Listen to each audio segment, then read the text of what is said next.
आज एक बड़ी इंटरेस्टिंग चीज हुई है और बड़ा गौर से आपने सुनना है कि आप हमें चीनी जो है वो एक्सपोर्ट करने की इजाजत दीजिए। वैसे तो बज़ाहिर ये आपको बड़ी एक मामूली सी बात लगती है, लेकिन इसमें बड़ी एक इंटरेस्टिंग चीज है। मैं वही कहता हूँ ना कि हुकूमतें बदल जाती हैं, लेकिन किसी से भी सवाल ना लो, कौम से खिताब करो, अपने आप को आज भी जो है वजीर आजम ही समझो। शुक्र है आज इमरान खान साहब ने बात कह दी। यही बात जाके जरा शहबाज गिल साहब को भी समझा दीजिएगा। अगर आपको पाबंदियों की कोई परवाह नहीं थी तो भाई जाके ईरान से ले लेते ना। 1100 अरब है, 500 ले आओ, 500 ओनू दे दे, 300 इदा हो गया, 213 हो गया, ए लो जी मैं पूरा मसला हल करता।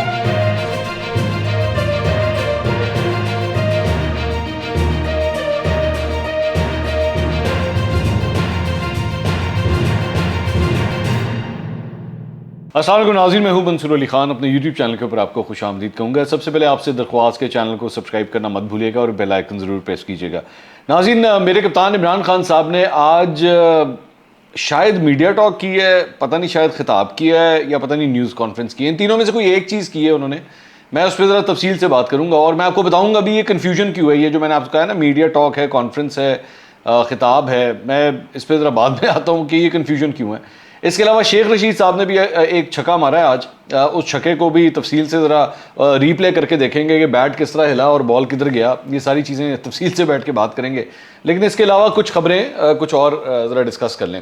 आपको याद होगा कि पिछले दौरे हुकूमत में उस्मान बुज़दार साहब को जो एक बहुत बड़ा मसला हुआ था और जहांगीर तरीन साहब और इमरान खान साहब के दरमियान एक बहुत बड़ी जो इशू जो चला था वो था शुगर का, यानी कि चीनी का। और चीनी की कीमत बढ़ना शुरू हो गई थी और चीनी एक्सपोर्ट हो गई थी और ये इस किस्म के सारे मसाइल हुए थे जिसकी वजह से जहांगीर तरीन और इमरान खान के दरमियान भी काफ़ी दूरियां पैदा हो गई थी। उस्मान बुज़दार साहब वज़ीर आला थे और उनके वज़ारत आला के दौरान ही जो है वो ये परमिशन दी गई थी और उसके बाद शुगर यहाँ से एक्सपोर्ट हुई और उसके बाद मुल्क में चीनी की कीमत जो है वो बढ़ना शुरू हो गई थी। अब हुकूमत तब्दील हो गई है। अब इस हुकूमत के अंदर चक्कर ये है कि जो इस वक्त शरीफ ख़ानदान है, इस वक्त उनकी भी शुगर मिले हैं और साथ ही साथ ये जो शुगर इंडस्ट्री है ना, ये एक ऐसी इंडस्ट्री है कि इसके जो लोग होते हैं जो चीनी का काम करते हैं, शुगर मिल्स ओन करते हैं, ये हर पार्टी के अंदर मौजूद होते हैं और ये हमेशा हर हुकूमत में आते रहते हैं। अब आज एक बड़ी इंटरेस्टिंग चीज़ हुई है और बड़ा गौर से आपने सुनना है क्योंकि मैं बड़ी एक इंटरेस्टिंग चीज़ आपके सामने रखने लगा हूँ। बड़े मज़े की चीज़ है। ये डॉन अखबार है, ये स्क्रीन के ऊपर आप देख रहे हैं। ये नीचे आपको इसके कॉर्नर के ऊपर जो है एक इश्तिहार नज़र आ रहा है जिसमें आपको शहबाज शरीफ साहब नज़र आ रहे हैं। इसके अंदर आपको सैयद मुर्तज़ा महमूद साहब नज़र आ रहे हैं, मिफ्ता इस्माइल, तारिक बशीर चीमा, नवीद कमर साहब, ये सारे आपको नज़र आ रहे हैं। ये बेसिकली ये क्या है, ये नीचे देखिएगा, ये पाकिस्तान शुगर मिल एसोसिएशन की जानिब से एक इश्तिहार दिया गया है अखबार के अंदर, ठीक है। अब इसमें यह है क्या, बज़ाहिर तो आप यूं करके अखबार देख रहे होंगे, आपके लिए एक बड़ी मामूली सी चीज़ है, लेकिन इसमें बड़ी गहराई है। अब वो गहराई क्या है वो मैं आपको समझाता हूँ। इसमें बेसिकली ये कहा गया है कि जनाब दरख्वास्त की गई है मुल्क के वज़ीर आज़म से, ये सैयद मुर्तज़ा महमूद साहब से, मिफ्ता इस्माइल, तारिक बशीर चीमा और नवीद कमर साहब से कि जनाब आप हमें चीनी जो है वो एक्सपोर्ट करने की इजाज़त दीजिए। मुल्क में जो चीनी है आप उसे एक्सपोर्ट करने की इजाज़त दीजिए। और इसमें लिखा हुआ है कि अगर आप हमें एक्सपोर्ट करने की इजाज़त देते हैं तो सरप्लस चीनी हमारे पास जो पड़ी हुई है उससे अगर आप हमें एक्सपोर्ट करने की इजाज़त दे दें तो मुल्क को जो है वो $1 अरब का जो है वो ज़र मुबादला मिलेगा, $1 अरब का। अब $1 अरब ही तकरीबन वो अमाउंट है जो इस वक्त जिसकी वजह से हम IMF के साथ जो है वो मिन्नतें तरले कर रहे हैं। खैर वो तो कर्जा है, ये तो अगर आएगा तो ये ज़र मुबादला आएगा। तो वैसे तो बज़ाहिर ये आपको बड़ी एक मामूली सी बात लगती है, लेकिन इसमें बड़ी एक इंटरेस्टिंग चीज़ है। इंटरेस्टिंग चीज़ ये है कि जो पहले साहब आप देख रहे हैं ना, ये सैयद मुर्तज़ा महमूद साहब, कौन है ये कौन है सैयद मुर्तज़ा महमूद साहब? ये सैयद मुर्तज़ा महमूद साहब जो हैं ये पाकिस्तान पीपल्स पार्टी के MNA हैं और ये बेसिकली सैयद अहमद महमूद साहब ये इनके साहबजादे हैं, ठीक है। अहमद महमूद साहब जो हैं ये पाकिस्तान पीपल्स पार्टी के रहनुमा हैं और ये इनके साहबजादे हैं जो बेसिकली इनके पास ये पोर्टफोलियो है। अच्छा, अहमद महमूद साहब कौन है अब ये भी आपको बता दें, मतलब पाकिस्तान पीपल्स पार्टी के तो हैं, लेकिन JWD ग्रुप क्या है? ये बेसिकली जहांगीर तरीन साहब का ग्रुप है और ये इसकी तस्वीर आप स्क्रीन के ऊपर देख रहे हैं। ये इसमें जो है वो आपको मतलब ये डायरेक्टर जहांगीर तरीन साहब हैं और इसमें सैयद अहमद महमूद साहब जो हैं वो चेयरमैन हैं और ये राहील मसूद साहब, ये चीफ एग्जीक्यूटिव हैं और डायरेक्टर हैं। ये 3 लोगों के नाम ये JWD की वेबसाइट के ऊपर पड़े हुए हैं। अच्छा, अब ये जो JWD ग्रुप है, ये बेसिकली इसका अगर आप कंपनी प्रोफाइल खोल के देखें तो ये सामने आपके, इनकी JWD शुगर मिल है और इनकी डहर की शुगर मिल जो है वो इस ग्रुप की है। सो बेसिकली, और ये जो महमूद साहब हैं, ये जो सैयद अहमद महमूद साहब हैं, ये जाहिर बात है एक शुगर मिल के ओनर हैं, ये खुद भी ओनर हैं। और अगर चूंकि ये ओनर हैं तो ये शुगर मिल एसोसिएशन के मेंबर हैं, और ये वही शुगर मिल एसोसिएशन है जिसने अखबार के अंदर ये इश्तिहार दिया है और दरख्वास्त की है इन तमाम अफराद को कि जनाब शुगर जो है वो हमें एक्सपोर्ट करने की आप इजाज़त दीजिए। सो इनडायरेक्टली वालिद साहब जो हैं अहमद महमूद साहब, जिस एसोसिएशन के मेंबर हैं, वो एसोसिएशन अपने ही साहबजादे से दरख्वास्त कर रही है, अपील कर रही है कि हमें आप शुगर एक्सपोर्ट करने की इजाज़त दीजिए। ठीक है। और इंटरेस्टिंग बात एक और, कि जब मैंने इसका ज़रा खाता वगैरह खोल के देखा तो इसमें एक और बड़ी इंटरेस्टिंग चीज़ सामने आई, और वो ये है कि ये जो इस वक्त शुगर मिल एसोसिएशन है, इसकी अगर मैनेजमेंट आप खोल के देखें तो इसके जो चेयरमैन हैं वो चौधरी मोहम्मद ज़का साहब हैं, ज़का अशरफ साहब। ये बेसिकली आप जिनकी तस्वीर स्क्रीन के ऊपर देख रहे हैं, ज़का अशरफ साहब जो हैं वो आसिफ अली जरदारी साहब के बहुत अच्छे दोस्त हैं और पाकिस्तान क्रिकेट बोर्ड के साबिक चेयरमैन भी रह चुके हैं जब पाकिस्तान पीपल्स पार्टी का दौर था 2008 से लेकर 2013 के दरमियान। आजकल ये शुगर मिल एसोसिएशन के चेयरमैन हैं। तो अब आप इस बात से अंदाज़ा लगाइए कि एक एसोसिएशन जहाँ पे पाकिस्तान पीपल्स पार्टी काफ़ी नज़र आ रही है, वही इस वक्त जो है जिसके मेंबर में जैसे वालिद साहब भी शामिल हैं, वो अपने ही साहबजादे से दरख्वास्त कर रही है कि जनाब चीनी की ज़रा एक्सपोर्ट करने की इजाज़त तो दीजिए ना, ताकि आपको $1 अरब जो है ज़र मुबादला जो है वो मिल सके। तो वो मैं वही कहता हूँ ना कि हुकूमतें बदल जाती हैं, लेकिन शुगर मिल एसोसिएशन जो है इसके काम नहीं ठीक होते, भावें तुम जो मर्जी कर लो। अच्छा जी, इसके अलावा अब आ जाएं ज़रा इमरान खान साहब के ऊपर। इमरान खान साहब ने जनाब शहबाज गिल साहब के मुताबिक आज एक मीडिया टॉक करनी थी 5:15 बजे। उन्होंने ट्वीट किया, ये ट्वीट भी आपकी स्क्रीन पे है, उन्होंने मीडिया टॉक की। लेकिन जब मीडिया टॉक नॉर्मली जब होती है, अब इसका क्या मतलब होता है, मतलब कोई सवाल जवाब होंगे या नहीं, तो चैनल भी जो है वो कंफ्यूज होना शुरू हो चुके हैं। ये एक नया काम इन्होंने शुरू किया, पाकिस्तान का झंडा एक तरफ एक लगाया, पाकिस्तान तहरीक इंसाफ का झंडा एक लगाया और कौम से खिताब जो है वो शुरू हो गया।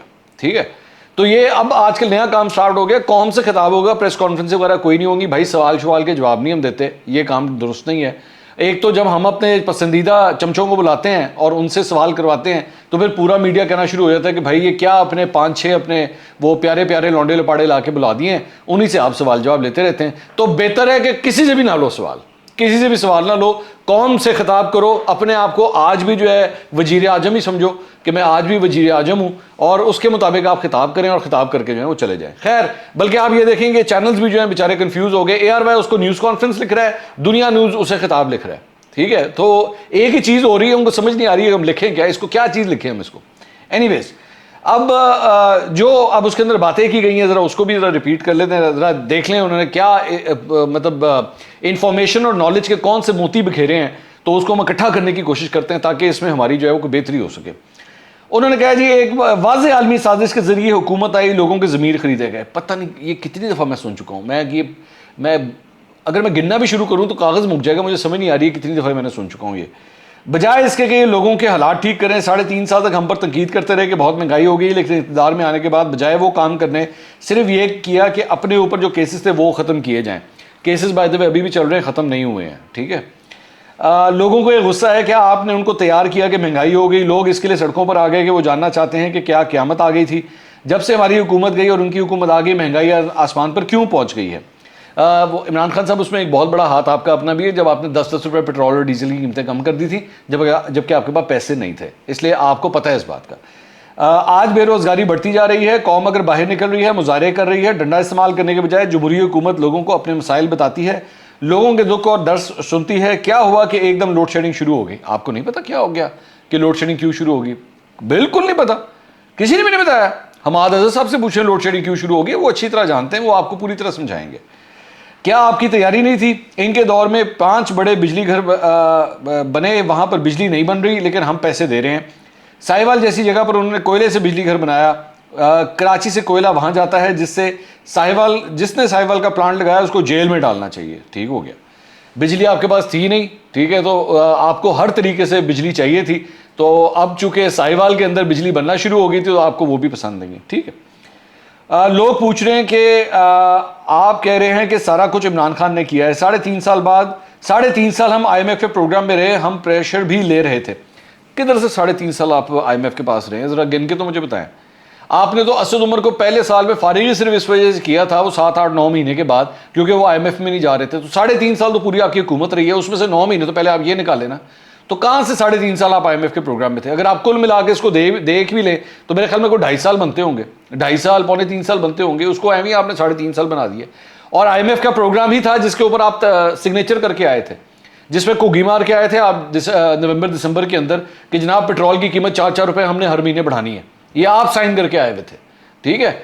और आगे से कहते हैं नहीं हमने रेजिस्ट किया, किस बात का? अब मैं सुनाऊं बैठ के, शौकत तरीन साहब ने खुद कहा है, ये मतलब ऑन कैमरा कहा है कि हाँ जी हमें पेट्रोल की कीमत हर महीने बढ़ानी है। ये आप खुद कमिट करके आए हैं। अच्छा जी, उसके बाद IMF, कोरोना, सारी दुनिया में एनर्जी की सारी कीमतें ऊपर गई। जिस कीमत पर हम डीजल और पेट्रोल बेच रहे थे, हमने पेट काट कर कीमतें नहीं बढ़ने दी। अब पेट काट कर मतलब, अच्छा चलें। मैं आज पूरी कौम से दरख्वास्त, मेरी आज पूरी कौम से दरख्वास्त है, अपील है, एक पुरअमन एहतजाज सबका हक है। बिल्कुल करें, आपका बिल्कुल राइट है ये। हमने जब 25 मई का एहतजाज किया तो उन्होंने जितना जुल्म किया, जनरल मुशर्रफ की आमियत में ऐसा जुल्म नहीं देखा जो ये कर रहे हैं। ये आप बिल्कुल सही कह रहे हैं। मैं यहाँ पे इमरान खान साहब की बात से एग्री करता हूँ। मेरा ख्याल में राना सनाउल्लाह ने ज्यादती की थी और उन तमाम लोगों को जो वो एहतजाज करना चाह रहे थे वो उनका हक था। और अभी भी इमरान खान साहब जब एहतजाज करना चाह रहे हैं ये उनका हक है, उनको पुरअमन एहतजाज करने की इजाज़त मिलनी चाहिए। अच्छा जी, उसके बाद बाहर फिर रहे हैं हाथ फैलाकर। ये बाहर फिर रहे हैं हाथ फैलाकर, आपने कभी नहीं किया, ये कभी भी नहीं किया। IMF के पास कभी नहीं गए, सऊदिया चक्कर कभी नहीं लगाए, कभी दूसरे मुल्कों से जाके आपने पैसे नहीं मांगे, ये कभी भी नहीं किया आपने। ठीक हो गया। अच्छा, कोई भी फ्री लंच नहीं देता, उनको खुश करने के लिए नेशनल सिक्योरिटी को कॉम्प्रोमाइज करना है। अच्छा, महंगाई जुलाई में और बढ़नी है क्योंकि LNG नहीं आ रही है। LNG नहीं आ रही है। अच्छा, ये समझ रहे थे कि बाहर से कोयला और LNG खरीद लेंगे, इनके पास वो वसाइल नहीं है क्योंकि कीमतें ऊपर चली गई हैं, इसलिए वो खरीद नहीं सकेंगे। शहबाज गिल साहब कल प्रेस कॉन्फ्रेंस कर रहे थे और उसमें शाहजेब खानजादा को ताने दे रहे थे कि जनाब आप बोलते क्यों नहीं है कि LNG जो है वो क्यों नहीं खरीदी जा रही, ये खरीदते क्यों नहीं है, ये खरीदते क्यों नहीं है। और कल मैंने अपनी यही बात अपने वीलॉग के अंदर कही थी कि LNG इसलिए नहीं खरीदी जा रही क्योंकि पूरी दुनिया के अंदर जो है वो LNG इतनी महंगी हो चुकी है कि यूरोप की जो कंट्रीज हैं वो आपको आउटबिड कर रही हैं, वो आपसे ज़्यादा पैसे ऑफर कर रही हैं। अब जाहिर बात है अगर किसी ने अपना सौदा बेच रहा है तो उसकी यही कोशिश होगी कि हमें ज़्यादा से ज़्यादा पैसे मिल सकें। आपके पास वैसे ही पैसे नहीं हैं और आप वैसे ही IMF से पैसे मांग रहे हैं, तो इसलिए यूरोप जहाँ पे वो ज़्यादा पैसे देने के लिए तैयार हो जाते हैं, जो LNG बेच रहा है वो वहाँ पर जाके बेच देता है। शुक्र है आज इमरान खान साहब ने बात कह दी। यही बात जाके ज़रा शहबाज गिल साहब को भी समझा दीजिएगा जो कल प्रेस कॉन्फ्रेंस में सवाल कर रहे थे। अच्छा जी, सारी कौम को कह रहा हूं कि हम 2 तारीख को पुरअमन एहतजाज करेंगे। सारे लोगों को कह रहे हैं कि सारे शहरों में एहतजाज करें। डंडे से कभी जमहूरियत नहीं चलती, डंडे से जमहूरियत नहीं चलती। 3.5-4 साल आपने किस तरह जमहूरियत चलाई है?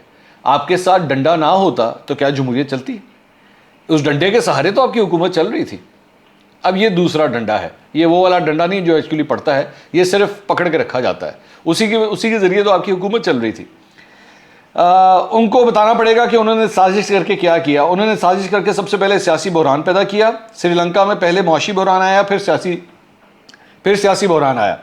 पाकिस्तान में पहले सियासी बहरान किया गया साजिश करके, जबकि सब कुछ ठीक चल रहा था। हमने सारी प्लानिंग की हुई थी। हमने इंडिया की तरह रूस से तेल लेना था और अपने लोगों पर बोझ नहीं पड़ने देना था जितना आलमी मंडी में तेल महंगा हुआ है। वो जो रूस के जो कॉन्सुलर जनरल हैं वो ऑलरेडी कह चुके हैं कि तेल के हवाले से हमारा रूस के साथ हमारा पाकिस्तान के साथ कोई मुआहदा नहीं हुआ था। ठीक है, इमरान खान साहब के साथ हमारा कोई मुआहदा नहीं हुआ था, लेकिन आप फिर भी जो है वो इसी बात के ऊपर बार बार इंसिस्ट करें जो कि आप जानते हैं कि गलत है। और आपको इस बात का पता है कि अगर आप ये करने की कोशिश करते तो आपके ऊपर जो है ना वो पाबंदियां लग जानी थी। आप जानते हैं इस बात को, लेकिन आप जान के इस बात को आगे बताना नहीं चाहते। और अगर आपके अंदर, मैं बार बार ये कहता हूं कि इस तरह ही था, अगर आपको पाबंदियों की कोई परवाह नहीं थी तो भाई जाके ईरान से ले लेते ना। मैं बार बार ये बात कहता हूं, ईरान तो आपका नेक्स्ट डोर है। आपने यूं करके दरवाजा खोलना है, ईरान सामने, उनको कहते आपको तेल दे देते। क्यों नहीं ले रहे थे ईरान से तेल? बताएं क्या वजह थी? अमरीकी पाबंदियां, असल वजह यह थी, आपको पता है इस बात का कि आप पे पाबंदियां लग जानी थी, ठीक है, और रूस से भी अगर आप ये ट्रांजैक्शन करते तो आपके ऊपर पाबंदियां लग जानी थी, जिसकी वजह से हम ये तेल नहीं ले सके। उसके बाद आगे चल के वो फरमाते हैं बहुत कि जी मैं वाजे कर दूं फिर से, मैंने और फिर शौकत तरीन को भी मैंने कहा कि न्यूट्रल्स को बताओ, बहुत अच्छा है कि आप न्यूट्रल बनना चाहते हैं, लेकिन याद रखें मुल्क बहुत बड़ी कीमत अदा करेगा।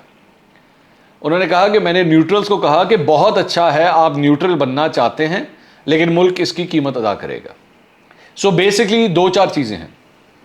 एक, जो बार बार हम बात करते आए हैं कि ये चाहते नहीं हैं कि फ़ौज जो है ना वो न्यूट्रल हो, और इनको भी इस बात का आइडिया हो गया, और फ़ौज ने इनको भी मैसेजिंग मेरे ख्याल में दे दी थी कि जनाब अब हम न्यूट्रल हो रहे हैं, अब हम आपको सपोर्ट नहीं करेंगे, हम आपके साथ नहीं खड़े होंगे, ठीक है, आपने अपनी हुकूमत चलानी है आप खुद चलाएं, आपने इन इत्तेहादियों के साथ जो बातचीत करनी है, मुज़ाकरात करनी है, आप खुद करें, हम आपका ये काम नहीं करेंगे अब। और ये चीज़ इनको पसंद नहीं आई, और इसीलिए तब से लेकर अब तक ये जो तगोदो है, ये जो बार बार जलसे जुलूस तकरीरें जो हो रही हैं, वो सिर्फ इसी चक्कर में हो रही हैं, तेरी मेहरबानी न्यूट्रल ना रहे, मेरी मदद करा के, बस असल कहानी ये है। अच्छा जी, आगे चल के उसके बाद कहते हैं कि जी कि जब सियासी बहरान आएगा मुल्क इसकी कीमत अदा करेगा, और मुझे पता था कि उनसे संभाला नहीं जाना, क्योंकि शहबाज शरीफ के इसने इश्तिहार दिए, इसके ऊपर होती है उसकी उनकी सलाहियत ही नहीं थी कि बहरान से निकलने की। 1100 अरब रुपया इन्होंने अपना माफ़ करा लिया। यार मुझे समझ नहीं आती, ये 1100 अरब रुपया अगर इन्होंने माफ़ करा लिया तो पाइन तुसी 3.5 साल तुसी ही कर रहे थे। अगर इन्होंने ऐसा किया तो आपको चाहिए था इनको पकड़ते, इनसे वो 1100 अरब रुपया निकलवाते इनसे। आप 3.5 पौने 4 साल के बाद अब जाके कौम को बता रहे हैं यार इन्होंने 1100 अरब रुपया इन्होंने माफ़ करा लिया, अब मैं क्या करूं इसका। मैं आपने सिर्फ ये फिगर अपने पॉलिटिकल स्पीचेस के लिए रखी हुई है। 500 अरब रुपए की सब्सिडी दे दें बिजली और तेल पर तो हम इनको रोक सकेंगे। ओए मतलब 1100 अरब है, ये 500 ले आओ, इनू 500 ओनू दे दे, 300 इदा हो गया, 213 हो गया, ए लो जी मैं पूरा मसला हल करता। अजीब रंगबाजी है, एंड सीरियसली आई मीन मैं ये इमरान खान साहब के ऊपर ही है, ये ऐसे ऐसे रंगबाजियां मारते हैं ना, तू 200 इधरों ले ला, 400 तेरे हो गए। अच्छा ये ना अक्सर इस किस्म के बंदे पता कौन से होते हैं, आपने उनको 500 रुपये उधार दिया होता है ना, वह वैसे ही मजाक करो ना, लाइटर माइंड ना कीजिएगा इस बात को। ये वो लोग होते हैं, आप इनको 500 रुपये उधार दें, वो कहते हैं मैं तेनों महीने बाद दे देंगे। आप महीने के बाद उनसे जाएं, वो कहे भाई जानो मेरा 500, वो कहेगा यार अच्छा एक काम करना तू मुझे ज़रा 200 रुपये तो और दे। अच्छा 200 क्या करना यार, तू 200 दे तो सी ना, मैं तुझे बताता हूँ। वो आप उसको 200 रुपये देंगे, ठीक है, वो कहेगा यार तूने मुझे 200 दिया ना, ये तेरा 200 मैंने अब लिख लिया, ठीक है, ये आगे तेरे पास 200, ठीक है, ये तेरे पास 200 आ गए, अब तेरे वो 300 वो रह गए और ये 200 और हो गए, ठीक है, बाकी क्या हुआ, मैंने अब तुझे तेरा 500 ही देना है ना, 200 तो मैं तुझे दे चुका हूं। ये वो वाली कारीगरी है, ये वो वाली कारीगरी है कि जनाब वो बंदा कहता है यार तूने मेरे 500 देने थे, मुझसे तूने 200 और भी ले लिए। ये तो मतलब वो बंदा घर जाके सोचता है यार ये तो मुझसे 700 ले गया, ये मुझसे 700 ले जा चुका है और मेरे 500 भी वापस नहीं आए। ये इस किस्म के रंगबाज आपको हर गली मोहल्ले में मिलते हैं, यकीन करें, हर गली मोहल्ले में। आप तूने इनसे इनके 1100 अरब है, 1100 अरब आप इनसे ले ले, 500 अरब इधर दे दे, पेट्रोल की कीमत भी कम हो जाएगी, डीजल की कीमत भी कम हो जाएगी, सारा कुछ ठीक हो गया, एलओजी में बनाता है। ये टिपिकल वही वाली बात है, अंडे कट्टे हम इनको ये दे देंगे, उनको वो दे देंगे, वो फलां जगह से जी हमें पता लगा कि वहां पे गैस है, अगर गैस लीक ना कर चुकी हुई तो बस फिर मालो माल कमाल। और उनके पास इनके चमचे लौंडे लपाड़े उसके पे दे धड़ाधड़ वीलॉग्स पे वीलॉग, बड़ी खुशखबरी आ गई, बड़ी ज़बरदस्त आ गई, यहाँ से कोयला मिल गया, वहाँ से गैस मिल गई, यहाँ से सोना मिल गया, और अब तो बस हालात बदल ही जाएंगे। वो होने जा रहा है कि पाकिस्तान कर्जे देना शुरू कर देगा, लोग बाहर से यहाँ पे नौकरियाँ करने के लिए आएंगे और कहेंगे कि जनाब दिखाओ इतना ज़बरदस्त पाकिस्तान बन गया है। सारा टोपी ड्रामा, जितना वड्डा रंगबाज लीडर उतनी बड़ी बड़ी रंगबाजियाँ जो है इनके चमचों की। मुझे तो कभी कभार समझ नहीं आती थी इनके यूट्यूब पर ज़्यादा बड़े रंगबाज हैं, ये बहुत बड़ा रंगबाज है कि भाई हम ये 400 इससे ले लिया, 500 उससे ले लिया, ए जोड़ के जनाब ये सारा कुछ हमने बना दिया।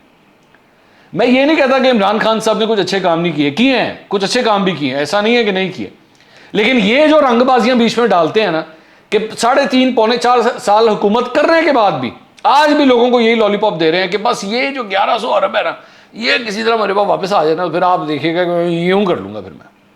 बिल्कुल वही वाली कहानी जो इन्होंने पूरी कौम को जो है ना 2013 से लेकर 2018 तक टोपियां पहना के घुमा के पागल कर दिया था। 1 करोड़ नौकरियां होंगी, 50 लाख घर होंगे, पेट्रोल 30 रुपए का होना चाहिए, डॉलर को हम यूं करके इधर से ले आएंगे, कभी ना 20 रुकनी होगी। ये सारा टोपी ड्रामा करें, करें टोपी ड्रामा जरूर करें, कर हर सियासतदान करता है, नून लीग वाले भी करते हैं, पीपल्स पार्टी वाले भी करते हैं, और छोटा जा मार्जिन रखो भाई, वो 10-15% का टोपी ड्रामा कर ले। एडी बड़ी बड़ी 80-80% की टोपी ड्रामे, 80-80% के, कि मैं यूं कर दूंगा तो वो कर दूंगा, तो कप्तान की तो इतनी इज्जत है कि लोड, वो जो मुराद सईद ने नहीं कहा था, वो जिस दिन इमरान खान आएगा तो एक दिन ये 1 अरब डॉलर उसके मुंह में मारेगा, 2 अरब डॉलर उसके, नहीं 100 अरब डॉलर, सॉरी, एक नहीं, एक से तो कुछ नहीं होना, 100 अरब डॉलर उसके मुंह पे मारेगा, 100 अरब डॉलर उसके मुंह पे मारेगा, बाद में IMF आ जाएगा पाकिस्तान के पास, ए तेरी मेहरबानी मैनू भी पैसे दे दे। और नाज़रीन, जहां पे ये इन रंगबाजियों की बात हो रही थी, तो शेख रशीद साहब की भी जो रंगबाजी है वो टाइम बड़ा हो गया, वो अगले व्लॉग के अंदर जो है ना उस रंगबाजी को भी जरा टिका के डिस्कस करेंगे। अल्लाह हाफिज़।